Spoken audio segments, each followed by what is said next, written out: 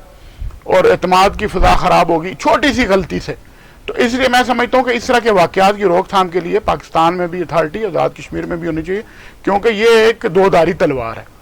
کہ آپ ایک فیک نیوز پھیلا دیتے ہیں۔ اب جس دن 11 مئی ہوا آزاد کشمیر میں تو کئی فیک نیوز چل رہی تھی، کبھی کہا جا رہا تھا کہ سینکڑوں زخمی ہو گئے فائرنگ سے،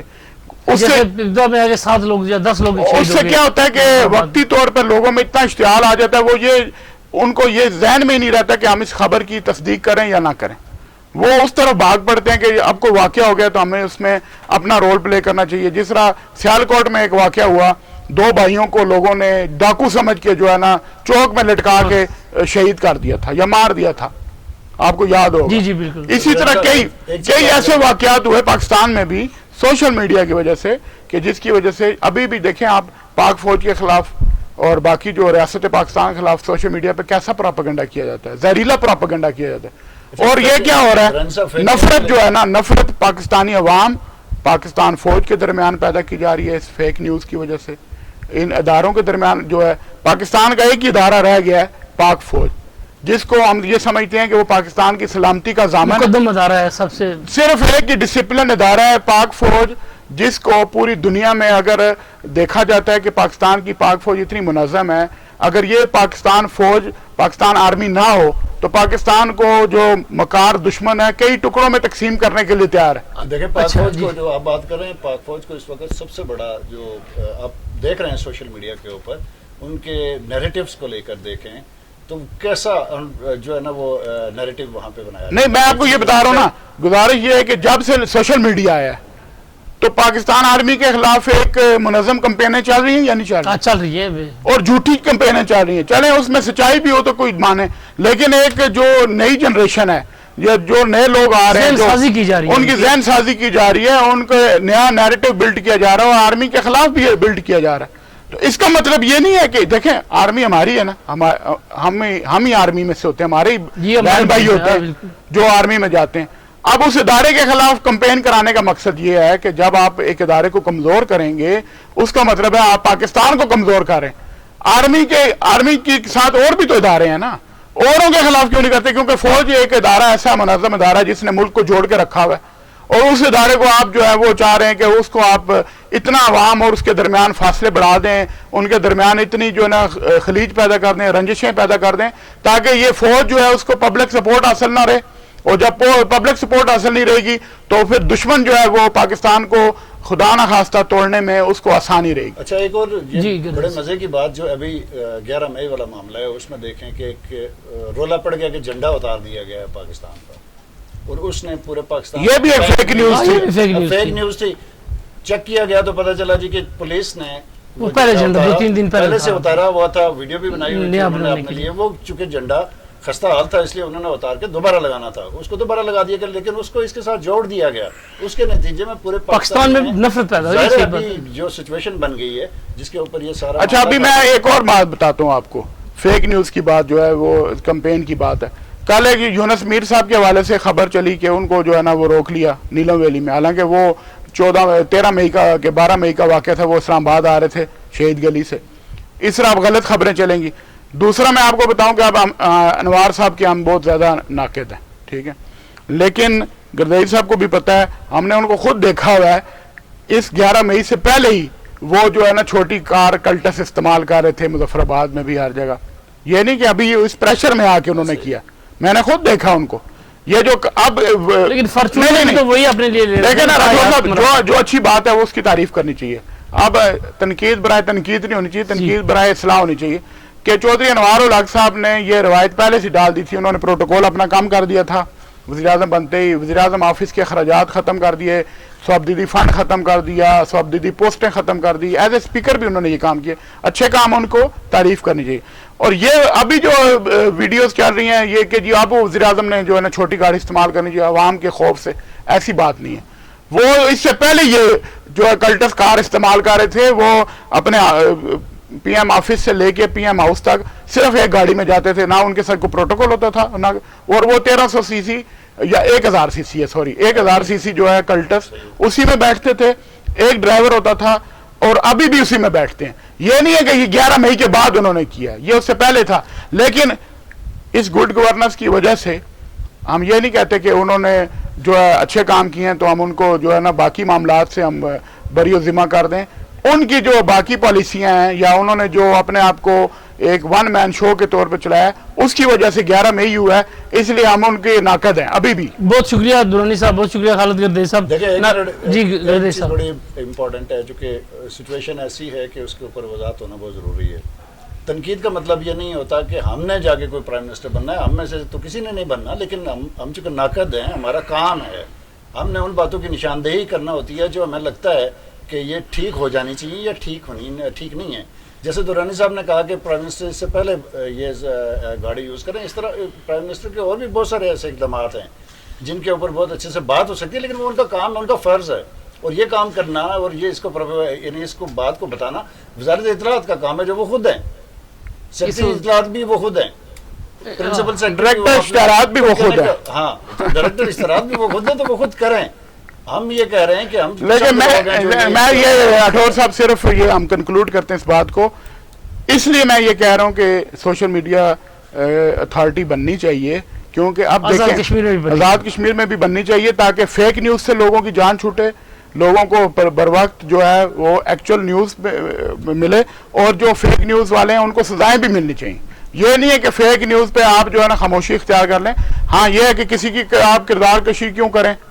آپ اس کی ذاتیات پہ کیوں, یہ لوگوں کا ذاتی معاملات بھی ہیں, لیکن جو ریاستی معاملات ہیں اس کے حوالے سے فیک نیوز. بہت شکریہ دورانی صاحب, پروگرام کا وقت اب ختم ہوا. یہ بات درست ہے کہ جو سوشل میڈیا اتھارٹی بن رہی ہے اسے بننا چاہیے, اور یہ فیک نیوز سوشل میڈیا پہ گردش کرتی ہیں, اسے روکنے کے لیے اقدامات اٹھانا چاہیے. لیکن یہ بھی ضروری ہے کہ ایسے اقدامات کی آڑ میں, ایسی فیک نیوز کی آڑ میں اپنے اوپر ہونے والی تنقید کو حکومت جو ہے وہ جرم قرار دینا شروع کر دے اور تنقید کرنے والوں کو نشانہ بنائے. ایسا بھی نہیں ہونا چاہیے. ناظرین, آج ہم نے بات کی کہ کیا واقعی انوار الحق کو صدر پاکستان آصف علی زرداری نے